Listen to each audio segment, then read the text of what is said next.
whatever the case is no last year ena Akufo Addo eko ene ahemfu bi ekosia ya eja eyiase Akufo Addo order ahemfu yi se omusoro kra na ono waba mo nkra nketenkete mo ti on mo ye de no kranti no enkrofo se eno ka ho na Akufo Addo elusu ye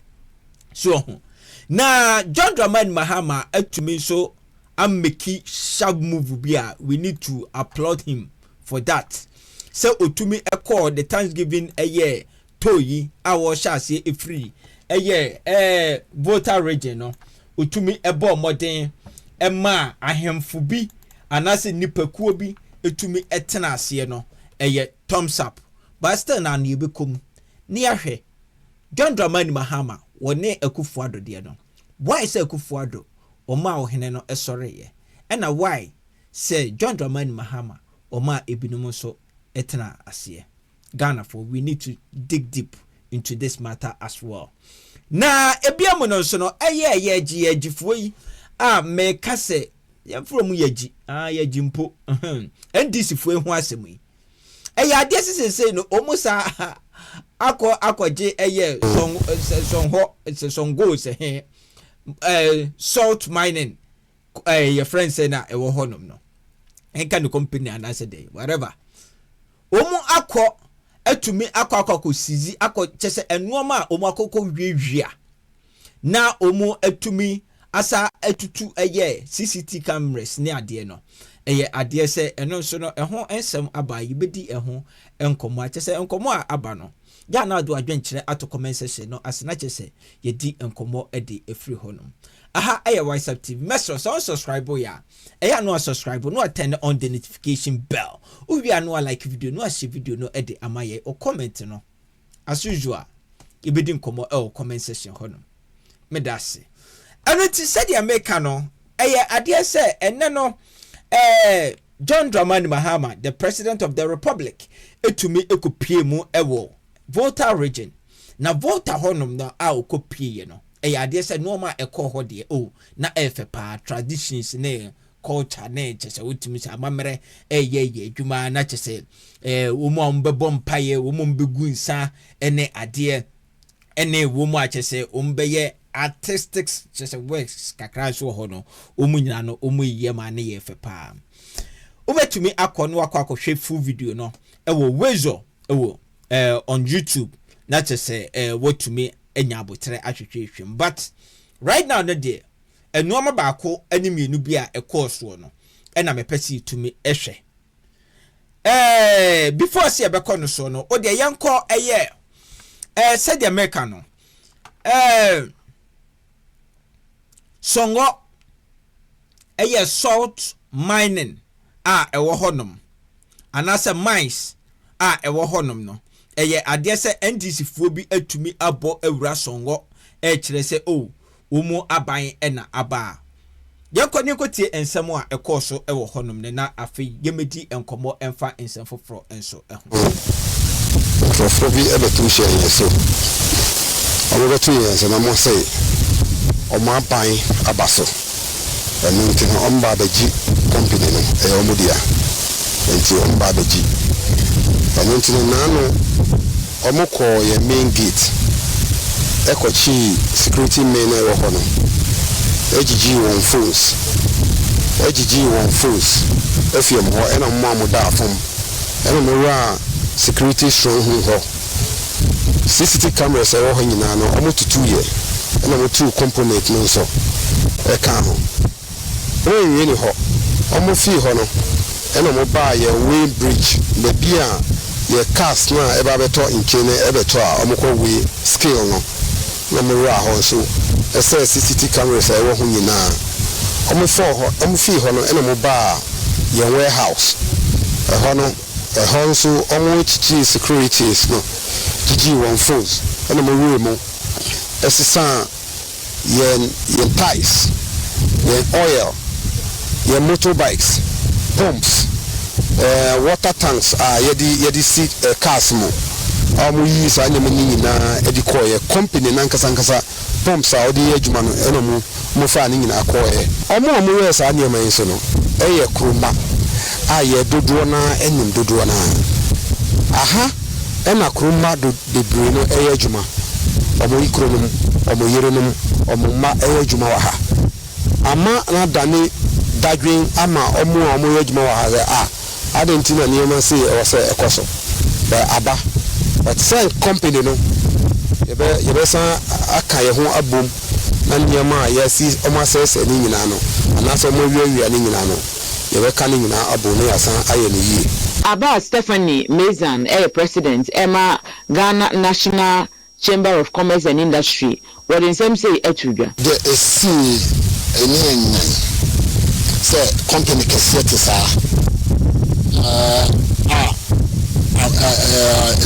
ekoma for abetwase company. Mamadu Munini, the kind of investment individual wire. I say, you say, man, a tumpu, a queen, then they say, and Koda, a bit free or minus so, some more could be after desert, so some more could be a copy Gina Pastor. Gina Pastor, and I be apart from that, say, yes, I am to yourself, yes, I to your businesses. How do you expect, say,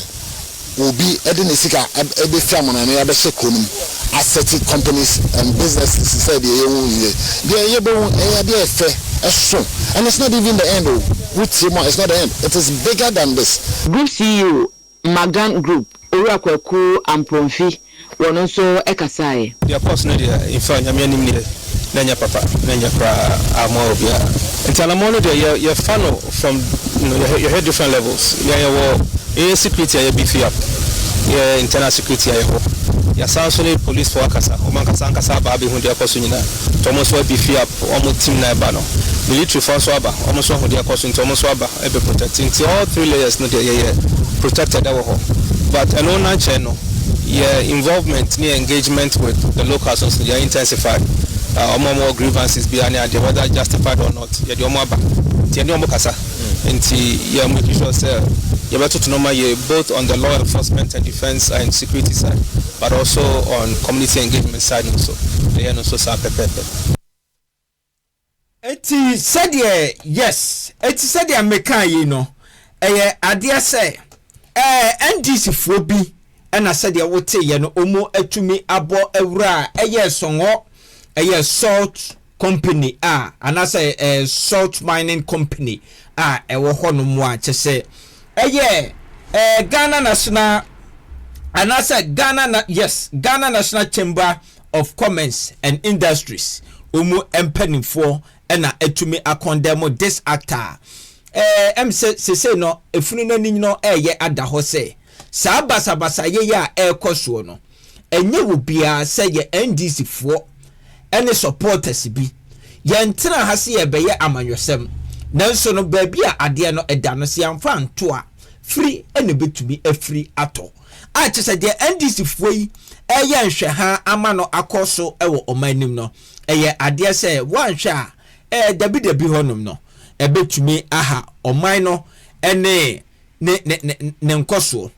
because so utimi ebowura eye company bi mu na wo kasa waban ena abanti wo mu handle bibia over enfama na wo sha ase any security a ewo honom ham na wo sha ase na wo tutu eye CCTV cameras ene ade abra enye mra kwan so a eye how na we bia na ye the relate a na ekwo eye oboase AGA because mines be enche mines be oboase gold ene omo mine ne ho ena eye songon so die nso eye enchene ene omo mine enuti se ebinum atumi akosongo mining short eye friend say mining a company ho no mo a ne nwanwa abai ene beye say enipa bi eko AGA womu no omuti ankwanko ye ya ede ohaw abre womu no drop adwenkyere eto comment section no aseni ni nkomo emfa emfiri ehonom sedie esi etie no na sedie misi eka ye no eye ade se nana Addo dankwa Akufo Addo somewhere last year ena otumi eko ayie a chese ni ahemfo atwa ahia utumi ede ne nsa point ahemfo isu se ahemfo mo sore ai mono mudi kuro na me de medi oman enu nti se maba na mo ansore de a ene de me na mo beye no eya ade se mo mpe na asase mo se ebeto odwa no na Ghana fo bi ehye ase ekasa edefa ho a yenyina no eyenimusem na enanso no John Dramani Mahama, the president of the republic, and so the times giving to ase region by region. Na oshase the free voter region a ebra okodru voter no ade se ono so ehye echeche ahemfo. Na ochia ahemfo no ono ne de ne nwanwa ne se sɛdeɛ na Akufo Addo ɛhyɛ ahemfofoɔ no sɛ ɔmo nsɔre no ɔno deɛ ahemfofoɔ no ɛyɛ sɛ ɔmo nsɔre kora no ɔsi ɔmo ɛntena se na ɛno na social media so ɛne ne abɛgye din Ghana sɛ ɛno ana yɛhwɛ deɛ nka John Dramani Mahama ɛbɛyɛ ahemfo no ɛno nti bra ɔyɛ wendeɛ nkrɔfoɔ ama ne thumbs up paa sɛ Addo na Addo danko Akufo Addo former president ɔmra na ɔmɛhwɛ ache se mekura no mama ne thumbs up ni bi but adia ba kwa Ghana for yanhwe ye no ene se enchia no efiri baabi na ebedur baabi why say asofo ne etitira odi ka chia wo mu nyina no omu de obia de hono ma o ma ne tena ase na emum ne ahemfo no anase baabi a oduru ye o ma o tena ase no se wo hwe enipa na otimi se omu emfie no ekɔ nanim na yɛmfa enokran so ento nkyɛn ebra na Addo danko Akufo Addo ne de no eba ye no ye video bi edefa ho sɛ ahemfo a moyɛ politics ahemfo a moyi mo anim bebre when it comes to politics mu no saa ne de bɛyɛ mo saa ne de bɛyɛ because so wo yɛ ohene na wa hunu baabi a wo sɛ wo settle boundaries na wo de kakra wo bedie nti utumi gina ekasa anyhow e de kire ebia a certain political party which it shouldn't be so nanso ahemfo no eyade a omu ya eyade say at the end of the day no ye de ansa be church so se sore because you be hu say we enemy but ahemfo de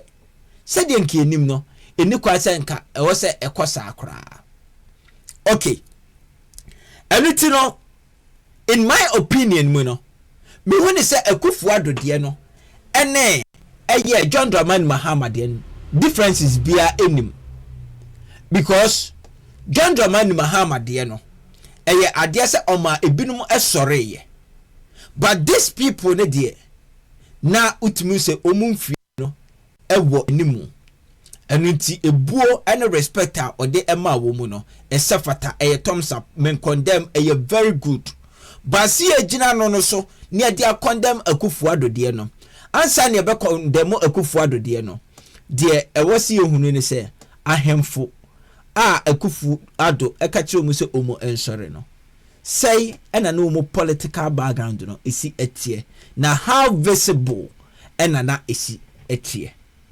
yenhye eno enso ewo honom na yakoya ni mu a ade aha etisi yakoya ni mu a ade se de na medi kan eka kire wo no the president of the republic etumi kokasai ewo voter region na nsɛm a okokan ye no ade se no kura ni nyame anim ne esi ehwe ye president ekokasa de toaso mienu ana ne miensa so wo region bia wanhwa na de wo haw pa aba na de wo haw aba no kure ba akopɛ na no kure enso de wasi tumi eka okay fine afa yanko president ni nsɛm ni mu na ansa ne yebekɔ president nsɛm ni mu kura nim no yebekɔ Togbe Afede yes Togbe Afede XIV ne honom na yakwakotie ensemu a Togbe edi kandi tu dwa ebia na meka se ohene se woye wo ho political dog na baby bia na owo no Umobia otiatem wobia hunu baby a wo at the end of the day no wone wo mind ena wo kwa akofa problem ede abre omu yanko ni nko tie Togbe Afede ne nsɛm a ɔkaaye no ɛwɔ ɛyɛ president ne Thanksgiving tour no ase na yewie a yɛbɛba president of the republic ɔno so nsɛm no so na ode wo comment ato comment section no ase na yɛdi nkɔmɔ ɛde efiri ɛhɔ no mo nso.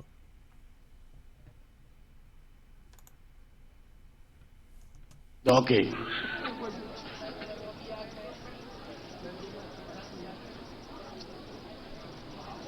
Your Excellency, the President of the Republic,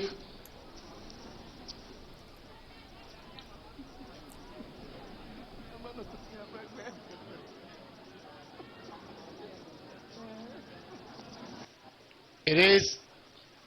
a great honor and privilege for me to welcome you and your very distinguished entourage to home, and I do so on behalf of all the chiefs, the queens, and the people of the Volta region. It's a great joy for us to see you, and it's a great honor for us that you have chosen to commence your thank you tour here in the Volta region. An acknowledgement by you of the important role that the people of this region have played in your phenomenal electoral victory. We congratulate you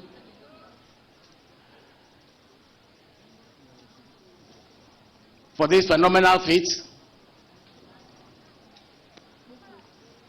We congratulate you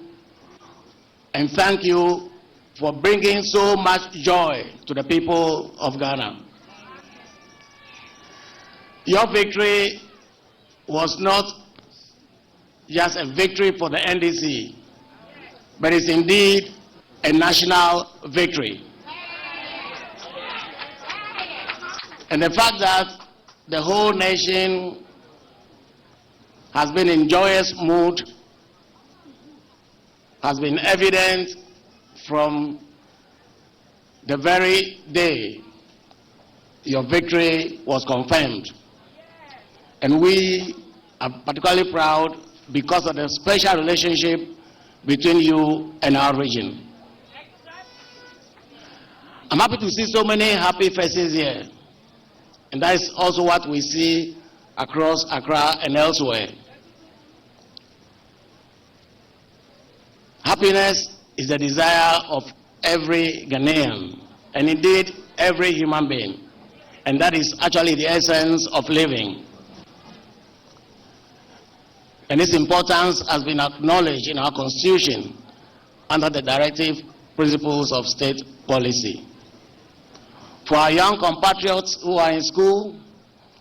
their happiness to derive from attending classes in beautiful classrooms and under beautiful conditions. For adults among us, the joy derives from having well-paying, stable jobs that allow them to afford the basic necessities of life. And for our pensioners, joy comes from having secured pensions that allow them to live comfortably for the rest of their lives. But the joy for all of us, the happiness that we want, extends beyond just basic survival.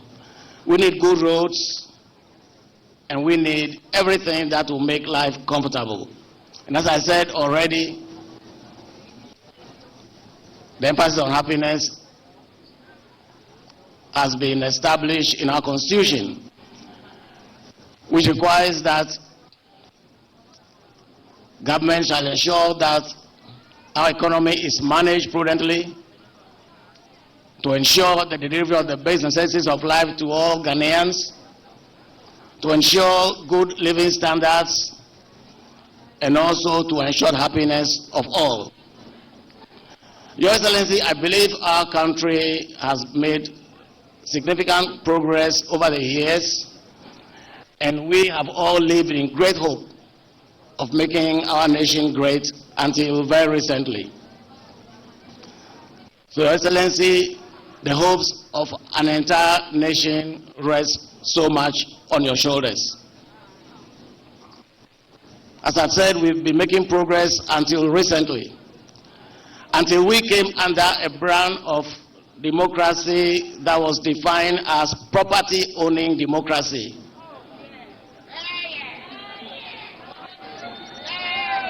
A type of democracy that seemed to thrive on disrespect for the truth and for the rule of law, lawlessness and impunity,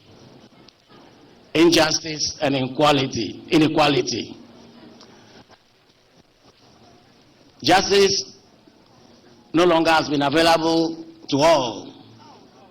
Of course, we know it's always been a very lucrative business in the hands of a lucrative profession.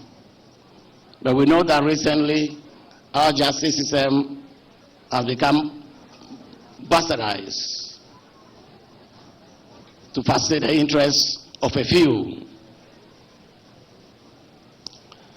That has allowed corruption to flourish in our country. We all are aware of the PDS scandal, a cathedral hole that has cost the nation $58 million.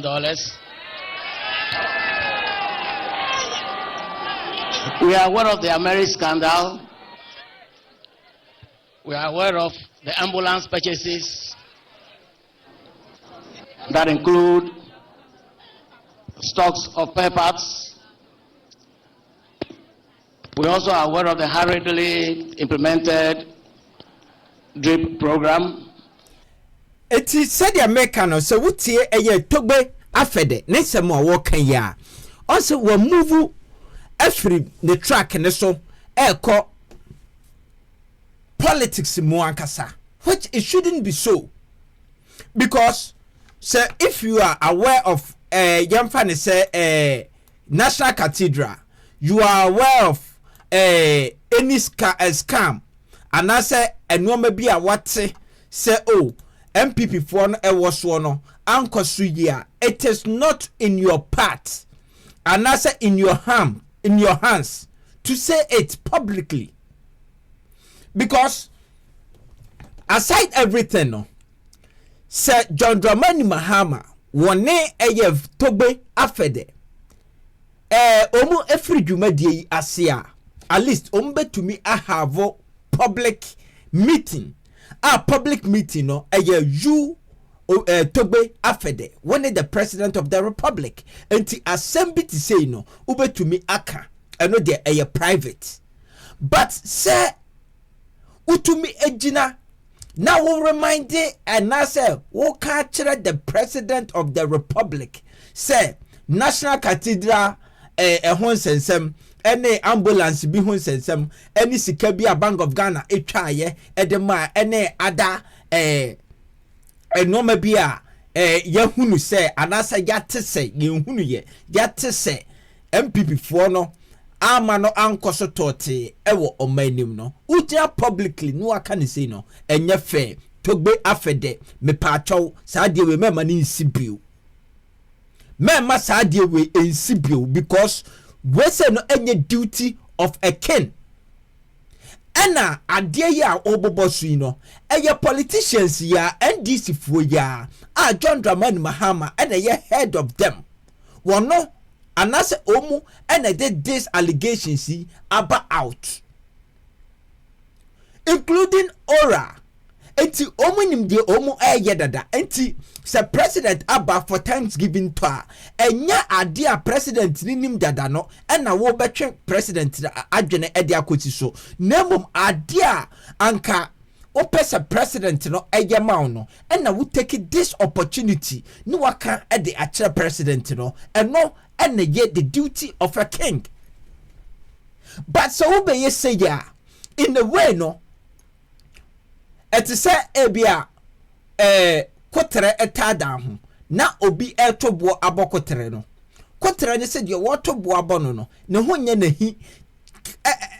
enchen anase ne ho nahi to say yes this is the right word ne ho nya nahi to say de ogina enchen a okase ko wani gine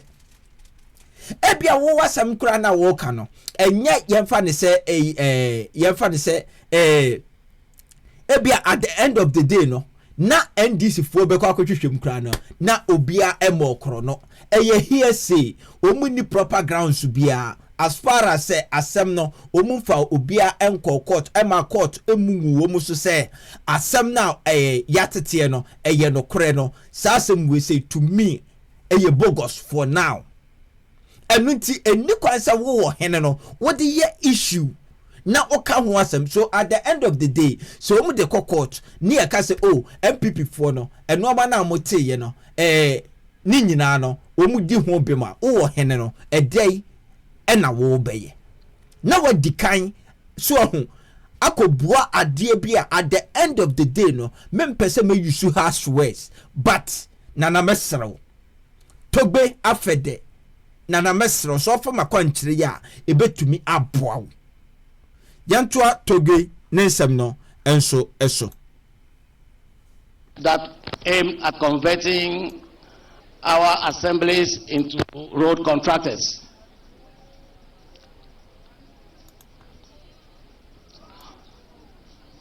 The corruption that we've suffered over the years have been helped by the reckless management of our economy, where we saw what I call predatory policies that were structured to benefit a select few. We have had bad approach to monetary policy management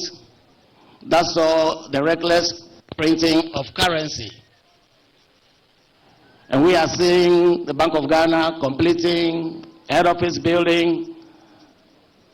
that's supposed to cost almost $300 million US. That could have built more than 20 of the stadium that Goldfields built in Takwa for $13 million. We are trying to compare here one head office building to more than 10,000 capacity size stadiums. That is the sense of recklessness that we have suffered in our country. Enti said ya make no so what tie de Togbe Afede oyiye ya no kra nyame anim ni in a way we should be fair or see to be fair to ourselves in a way no enya fine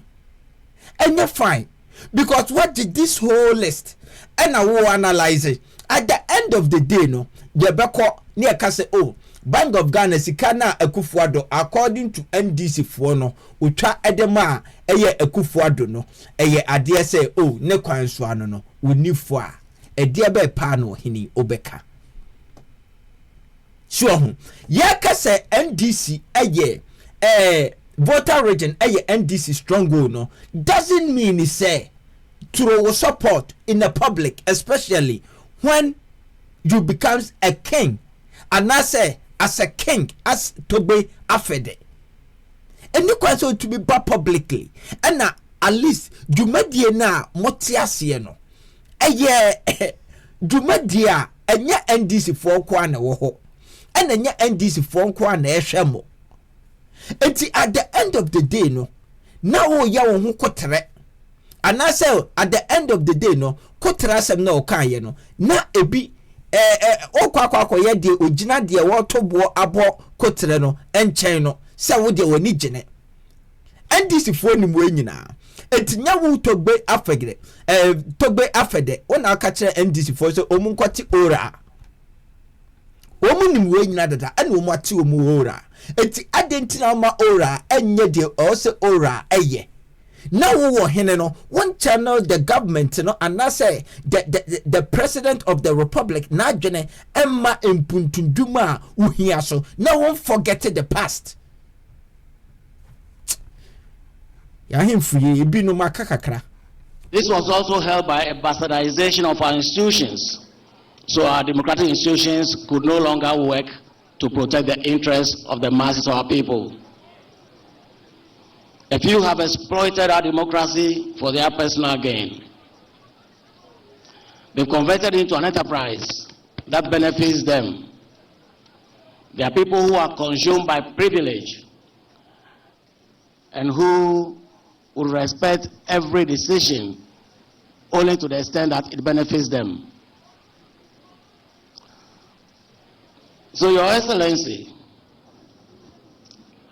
contrary to the aspirations of our people, as expressed in our Constitution, our national anthem, and etc., for happiness in an economy that is growing, what we have suffered recently was a collapsed economy that has put our country under severe debt, with our currency depreciating every day,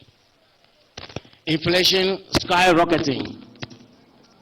joblessness became the order that has made life difficult for our young graduates. Your Excellency, our country, we all know, was bankrupt, and that is why we were able to pay our debts. We have been told, or we learned from very early ages, how reliable investments in government securities were. But we have learned a new lesson that it's not always so. Living in its wake, a lot of suffering by our compatriots who have lent their monies to government. And the worst victims have been our pensioners who had no other source of income. Ghanaians have suffered a lot and are still suffering, which is why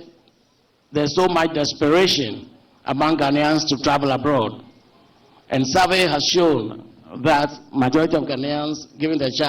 chance, would leave our dear country in search of greener pastures elsewhere. Crime has been on the increase for that reason. Sasam we are Togbe KDM Sefa baby no menen nyadwen because Ghana need there so Ghana or credit is outbreak na krana umbepe baby afa and the kwaka kamia kwakwa say Ghana fusu ban akwantuo there although say ahochere ema rate no edoso but we shouldn't take out the fact say Ghana for no most of us no and I say most of the youth no obia ani kire akwantu enye yemfa ne se ebia oman mu ya ayeden keke nemum akwakọ yesu ene ban bia eno de ewo honom yeah although the Togbe eka no most of them menka say bia ne kasa no ena ebia wanka ne you waka ne ye ba enoma bia onom a odi be hyehye mu a na eho enyede ehia na eho ehia yentoa ne nkasa no eso. And so has been the suicide rate. Your Excellency, this is why Ghanaians have voted massively for you. Ghanaians have endorsed your call for change. They have endorsed your promise of change. That is why I say the hope of Ghanaians rests squarely on your shoulders. Ghanaians have welcomed your reset agenda, featuring a brave fight against corruption. Your idea of a 24-hour economy that would expand production and expand jobs is a very great initiative that I personally believe in. As someone who operates a factory, I know that if I can get my factory to run 3 shifts, it would mean that we are trebling at least our production labor force. So, Your Excellency, thank you very much for a policy that promises a lot for the people of Ghana. Me pabucho obi enchem bibi kakra wa ha. So this 24-hour economy no,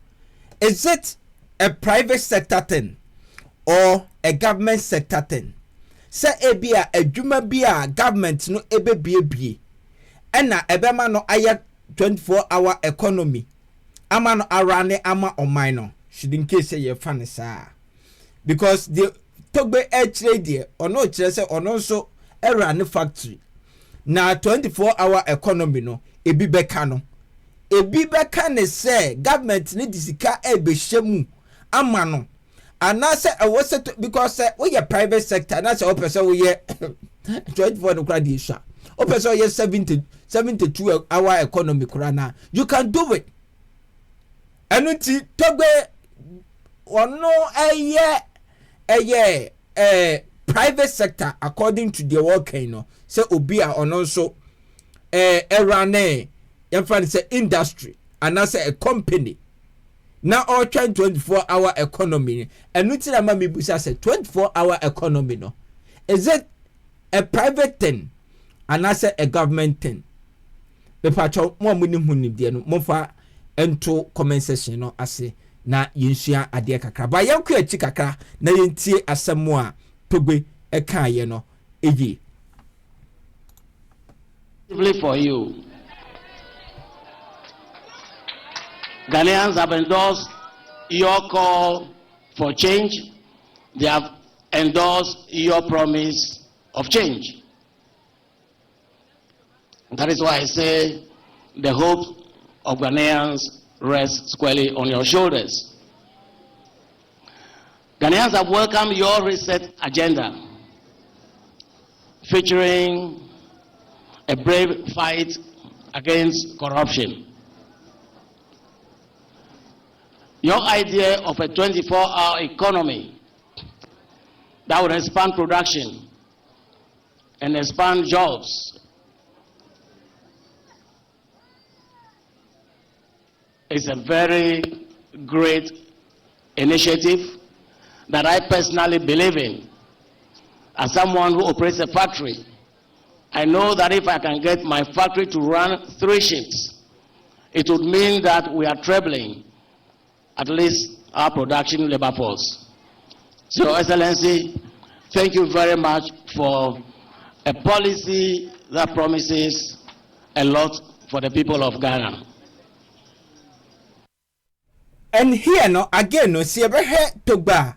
I don't actually know why say Togbe edimirika or konenim sa. I don't know say bia na on sheda enim ensem bia wo so woka and na wo keka we mu nyina ede ahyemo because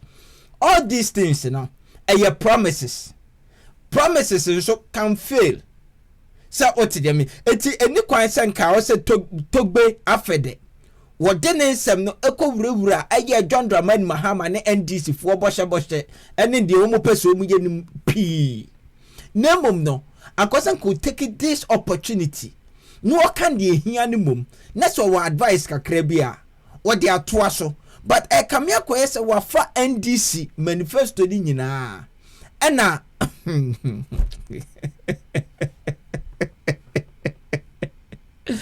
hey Ghana, yeah, dear, I had you, yeah, dear, I had you, but whatever the case is, no, oh, dear, young queer anymore.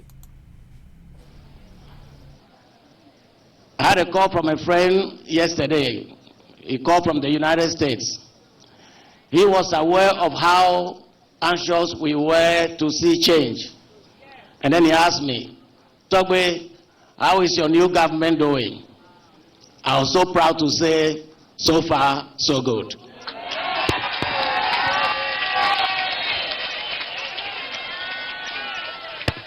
Your Excellency, Ghanaians appreciate the fact that you are moving at the speed of light. I am a very, very ambitious, hardworking person, but I'm so impressed by the number of things you have achieved within this short period. Sometimes your government begins to look like one that has been in place for a very long time. The speed with which you appointed your ministers, well, Ghanaians will say unprecedented.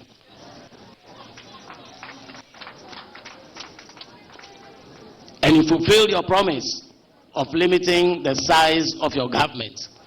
And you are delivering that promise right from the onset.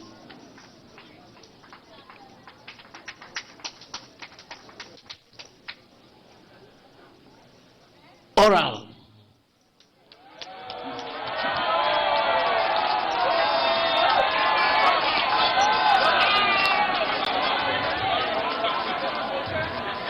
Oral was great news for all of us.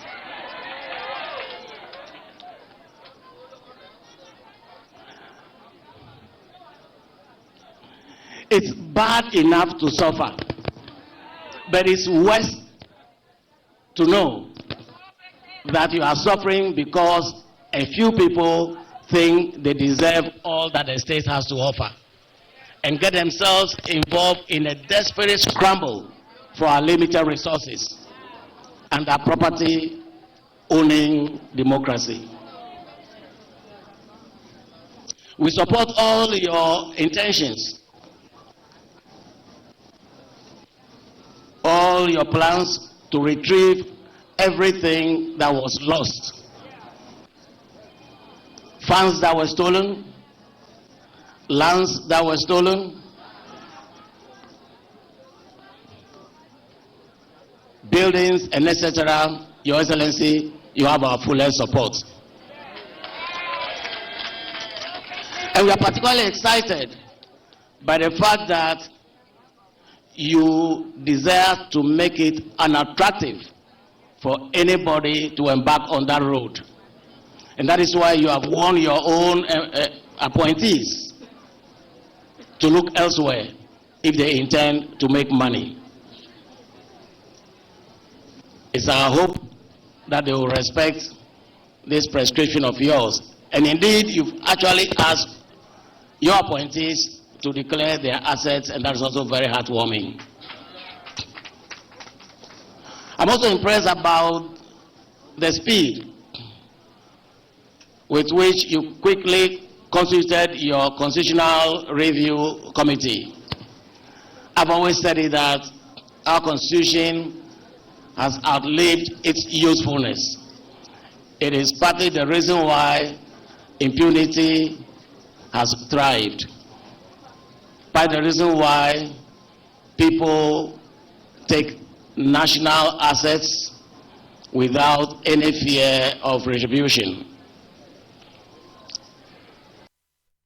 Minimum that said so far no say dear Togbe Afede akaino. Utili se ni nyina no ne kwan so ano no. And as some of them were necessary. Se ni kwan sen ko woka. Drop wa dwenkyere eto comment section no asena ode yanko eye John Dramani Mahama. Ono so ne nsɛm a wɔka ya oh fine ene ne oh ɔbaaye no watumi abɔmɔden ahyɛ Togbe ene voter region for ebo na ba wɔde ahyɛ wɔ mu ne sɛ John Dramani Mahama ɛbɔmɔden adibo hyɛ ne so a ene ɛyɛ adeɛ sɛ ɛbɛboa paa ebetumi aboa papa a ni nyina no ɛyɛ okay. Na said the American no eye adia say John Dramani Mahama ekasa edefa eye Rose ehun so bebo modern aye Rose airport enso bebo modern na omo abomodin e the airport aba eye anwaraman mu ena ebiamu nso no eye adia say education and sports nso okan ho asem market omu ebeba bibie mu ena keta port no nso eye adia say omu behwe ena omu ama omu adwene akoso ena akosombo dam ye na nim se dam yi ne ya na eta chese ebu ekum nipa anase nsuo no ebu fa so ekum nipa victims no ade se compensation bia na ewo ho no the president of the republic ama voter region for any that so say ade se obetumi ama bibia akoso fine health nso o chese ho hospital omo ebe agree no na atumi akonenim ati se bosha wode maaye no enye bosha ketwa debi owie ye no ene wo call agriculture eso agriculture eso ati se agriculture no o kire se ade se voter region omu wo palm yemfa ne se palm oil company bi ewo honom ache se ode no ho abagim abane de no ho bagim abiebi enuma processing works bi anase processing machines bi ode bebre wo mu na omu atumi atene palm seed no anase fruit no into palm oil ache se utumi se John Dramani Mahama ashe wo mu bopa na o chese ginger nso obeboa na wa bomodia abesi ginger processing your friends factory enso ewo honom na obesa aye rice processing factory, cassava processing factory, cocoa processing factory artisan bota ni nyina ne say opese voter region the biggest or the center of oil processing when it comes to cooking oil because palm oil ho asem na making na cocoa no so no o chese opese eno so omo etumi edua cocoa ne more na ebeye one of the biggest cocoa processing sector ewo o my Ghana mu and as producers yes cocoa producers ewo o my Ghana mu a chese ne bosha wo share no ano edin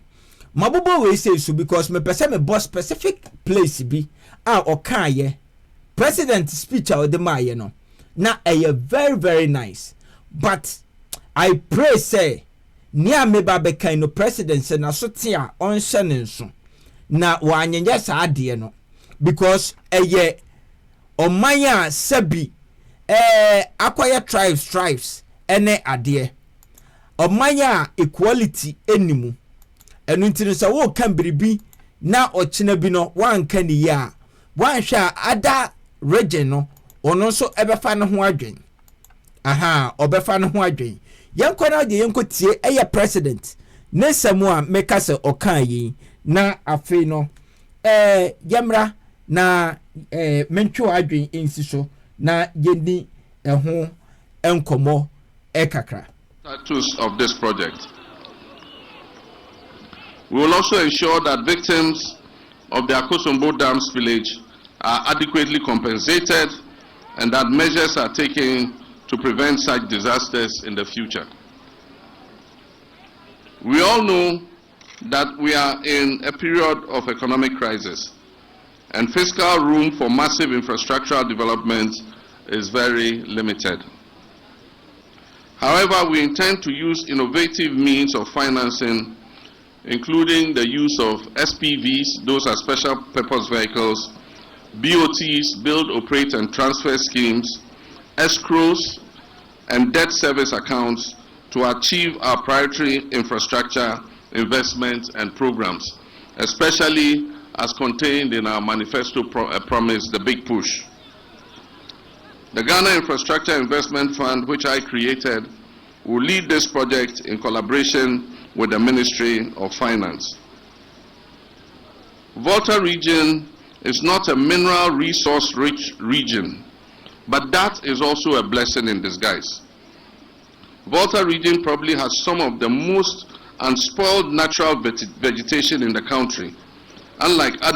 many other regions that have been scarred by the illegal mining menace. Volta region also arguably has the cleanest rivers that have not been. The air is fresh and healthy for human existence. enti se wotie asama the president of the republic kan ya meche say me wo problem wo ho na ni kwan say president o keka sansem we say na illegal mining no a o kan ye no say asay insu true nanso no ewiase na ye wo no enya no kure bia na ye ka sabi uye bribia wo so odwene ne baako ade ne miidu ho president misraw pa because wa ban so enya we no first time oba be di o my Ghana so na illegal mining wo ho ede na wo ye ede fa ho wa anya hwe ena Akufo Addo enso baaye abetoa so akyese ne ese ya eti se wotumi gina region bi na wo kase region bi de ho nsuo te na region bi de illegal miners asay ho no mu a ebra ye hwehwe mu nso a open so na illegal miners wo ho no mu a ekwan bi so no na wo ye ama region bi adi ya wo say adentina ye friend say ebia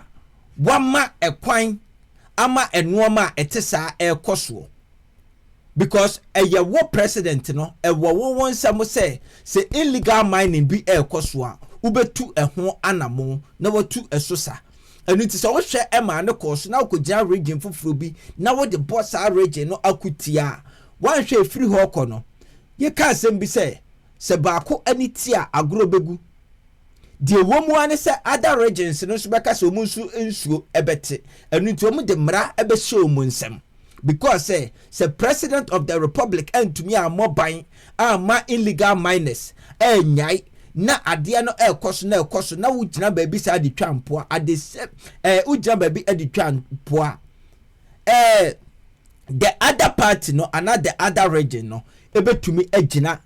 no waka say de waye ninti no wono a ebe stop ade no at the end of the day na nkofa mra kwan so enu nka wo ba yi a sa ade ewo wutirim se ampa nsuo bi esei anase baabi fo esei nsuo no o se nka oma no ehwe wutirim ni kwan so ko gina voter region na woka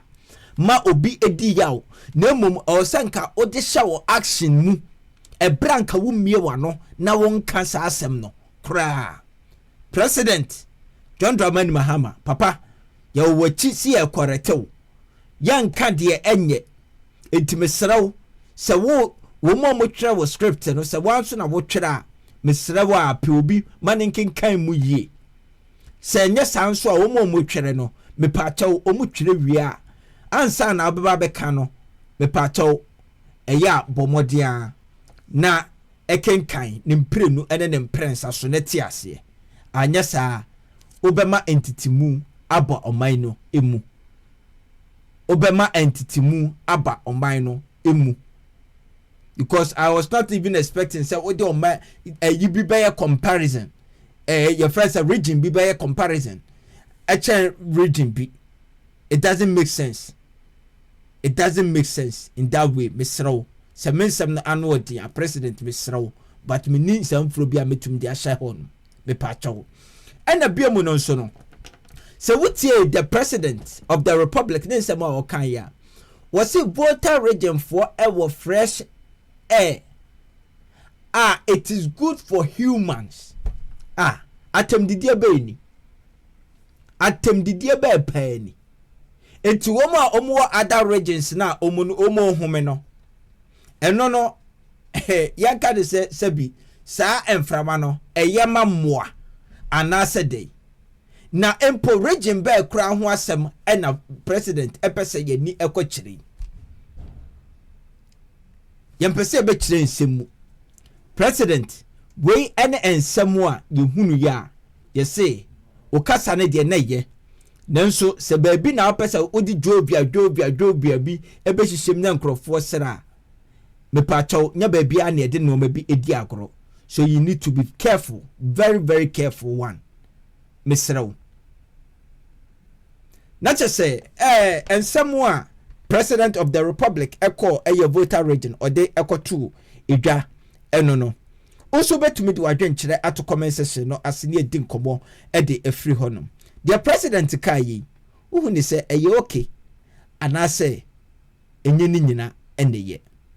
drop adwenkyerɛ eto comment section no asini ni komo emfa emfiri ehonom sa won subscribe ya bomodi na subscribe to your YouTube channel yi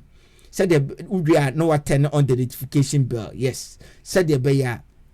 the video ana update bi ebeto so a on sabi to me aka na won so watumi enya bi ahwe ena biom no so no eya na wa like video no so wadi je ho a na wa share video no ede amaye na